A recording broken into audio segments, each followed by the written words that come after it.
இது ஒரு dragon மூவிக்கான review. நான் இப்போதாங்க இப்போ காலையில் படத்தை பார்த்துட்டு வந்தேன். அந்த பெங்களூரில் தான் போய் பார்த்தேன். படம் எப்படி இருக்குன்னு நீங்கள் கேட்டிங்கன்னா, படம் வந்து ஒரு எங்கேஜிங்காக வச்சுருக்காங்க. ஒரு கமர்ஷியலான ஒரு படம், ஃபேமிலி எல்லாரும் போய் பார்க்கலாம்.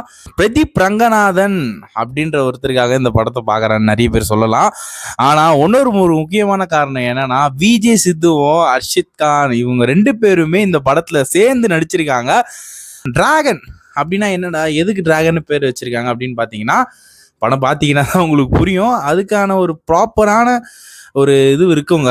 டிராகன் எதுக்கு பேர் வச்சாங்க, என்ன அந்த மாதிரி இருக்கு, என்னதான் இந்த கதைக்களம்னு கேட்டிங்கன்னா, ஒரு காலேஜில் வந்து அரியர் வச்சுட்டு குடிச்சிட்டு தம் அடிச்சுட்டு டான் மாதிரி எல்லாமே பண்ணிட்டு படிக்காம கிளாஸ் அட்டன் பண்ணாமல் சுற்றிட்டு இருக்க ஒருத்தன் காலேஜுக்கு அப்புறம் அவன் எப்படி இருக்கான், அதுதாங்க இந்த கதைக்களம் எடுத்துகிட்டு போகுது.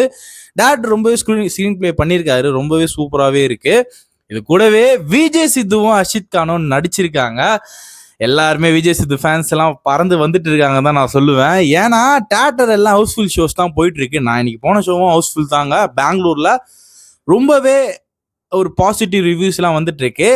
ஆனால் செகண்ட் ஆஃப்ல என்னன்னு பார்த்தீங்கன்னா, சில லாஜிக்கல் மிஸ்டேக்ஸ் இருந்தாலும் கூட டேரக்டர் அதை ஸ்மூத் ஹேண்டில் பண்ணி போயிட்டு இருக்காரு.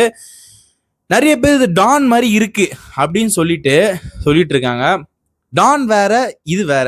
மேபி அந்த காலேஜ் போர்ஷன்ஸ் சம்வேர் செட் ஆனாலும் கூட, ஆனால் அதோட கதைக்களம் வேற, இதோட கதைக்களம் வேற.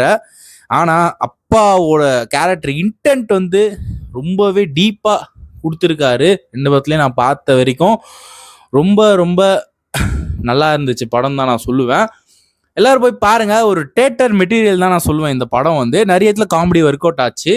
ஒரு இம்பார்ட்டண்டான ஒரு மெசேஜ் சொல்லியிருக்காங்க.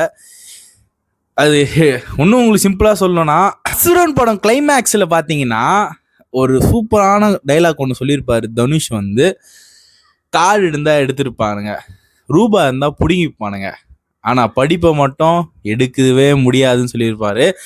அது மாதிரி தான் இருக்குங்க. கண்டிப்பாக எஜுகேஷன் வந்து வேணும் அப்படின்னு தான். ஏன்னா என்னோட முன்னாடி vlog நீங்கள் பார்த்துருந்தீங்கன்னா, நான் டெல்லிக்கு போனேன், எதுக்காக போனேன்றதை பார்த்துருப்பீங்க. நான் ஒரு ஹையர் ஸ்டடீஸ் பண்ணிட்டு இருக்கேன். அந்த மாதிரி எல்லாருமே வாழ்க்கையில் ஏதோ ஒன்று பண்ணுங்க. ஆனால் வந்து நிறைய பேர் பேசுவாங்க, ஏன்னா படிக்காமலே நிறைய பேர் தொழில் ஆரம்பித்து போகிறாங்களே அப்படின்னு சொல்லிட்டு. அப்படி ஒரு பீப்புள் இருந்தாலும் கூட அது எப்போ வேணால் என்ன வேணால் ஆகலாம். ஆனால் உனக்கு ஒரு பேசிக்காக ஒரு ஸ்டடீஸ் வேணுங்க.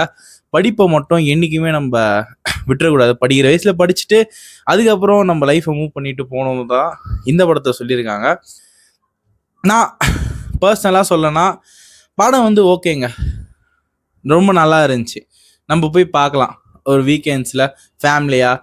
ஆனால் ஒரு நல்ல மெசேஜை வந்து அவங்க கொடுத்துருக்காங்க தான் நான் சொல்லுவேன். படிப்பு மட்டும் எப்பவுமே முக்கியன்றத அடித்து காட்டியிருக்காங்க. அதனால் மிஷ்கின் வந்து சொல்லி ஆகணுங்க, ரொம்பவே நல்லா நடிச்சிருந்தாரு மிஷ்கின்னு. நம்ம இதுக்கு மேலே என்னங்க சொல்லணும். நீங்கள் இந்த படத்தை போய் பார்த்துட்டு வாங்கன்னு தான் நான் சொல்லுவேன். சிரில் வேவ்ஸை சப்ஸ்கிரைப் பண்ணி வச்சுக்கோங்க. நம்ம அலைகள் மாதிரி வந்துட்டே இருப்போம். சீன் நெக்ஸ்ட் வீடியோஸ் வந்துக்கிட்டே இருக்கு.